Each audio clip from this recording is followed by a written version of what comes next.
घटनेचे शिल्पकार आणि तुम्हा सर्वांचा अभिमान असणारे डॉक्टर बाबासाहेब आंबेडकर यांच्या जयंतीनिमित्त आपणा सर्वांना आमच्या पंचायत समिती विभागाकडून या जयंतीच्या खूप खूप शुभेच्छा.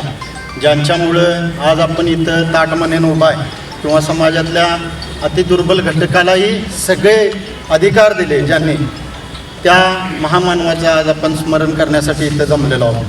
आत्ताच आमच्या नांदेकर वहिनीने डॉक्टर बाबासाहेब आंबेडकर यांच्याबद्दल अतिशय चांगल्या स्वरूपामध्ये शब्दामध्ये आपली मतं मांडली आणि ज्यांच्यामुळं आपण शिकलो किंवा घटनेचा प्रत्येक अधिकार एक भारतीय नागरिक म्हणून आपल्याला मिळाला. त्या बाबासाहेब आंबेडकरांच्या स्मरण करण्यासाठी आपण आज इथं आलो. त्यांच्यामुळं सगळ्या आपल्या या सगळ्या शिक्षण व्यवस्थेला, न्यायव्यवस्थेला एक संकल्पना मिळाली.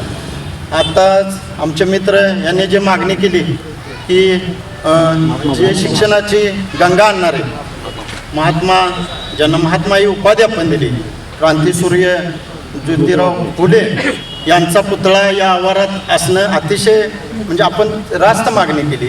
निश्चितपणे पुढच्या वेळी आपण ज्यावेळी या कार्यक्रमासाठी जमू त्यावेळी महात्मा ज्योतिबा फुले यांचाही पुतळा आपण त्यावेळी आपल्याला अभिवादन करण्यासाठी मिळणार आहे. आणि आज मी या निमित्तानं सभापती म्हणून इथं सांगू इच्छितो की हा परिसर अतिशय सुशोभित करण्याचं आम्ही नियोजन केलेलं आहे. पुढच्या वेळी निश्चितपणे ज्यावेळी आपण या कार्यक्रमासाठी असू त्यावेळी सुंदर असा परिसर, या पुतळ्याला सुद्धा वरती छत असणार आहे एवढी ग्वाही या निमित्तानं मी देतो. आणि आपल्या ज्या आपण मत मांडली त्या मताचा आदर करून आपण पुन्हा सर्वांना या जयंतीनिमित्त शुभेच्छा देतो आणि थांबतो.